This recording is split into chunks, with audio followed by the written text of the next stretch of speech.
పడుకున్నామా తెల్లారిందా.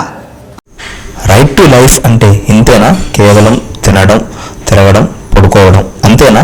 లేదు. Right to life అంటే రైట్ టు లైవ్లీహుడ్ కూడా. లైవ్లీహుడ్ అంటే మన జీవితానికి కావలసిన జీవనోపాధి. ప్రతి భారతీయుడికి జీవనోపాధికి హక్కు ఉంటుంది. ఈ జీవనోపాధి హక్కు గురించి మనం ఒక ముఖ్యమైన విషయం తెలుసుకోవాలి. జీవనోపాధి హక్కు అనేది కేవలం పెద్దవాళ్ళకి, బిజినెస్ చేసే వాళ్ళకి లేదా ఆఫీసర్స్కే కాదు. సామాన్యుడు, ఒక రైతు, ఒక స్ట్రీట్ వెండర్, ఒక హాకర్, ఒక కుమ్మరి, వీళ్ళందరికీ కూడా వారి యొక్క జీవనోపాధికి హక్కు ఉంది అని రాజ్యాంగంలోని ఆర్టికల్ 21 రైట్ టు లైఫ్లోని చెప్తుంది. ఈరోజు మనం ఆర్టికల్ 21 రైట్ టు లైఫ్నే తిరగరాసిన ఒక గొప్ప కేసు గురించి తెలుసుకోబోతున్నాం. అదే Olga Tellis versus Bombay municipal corporation case.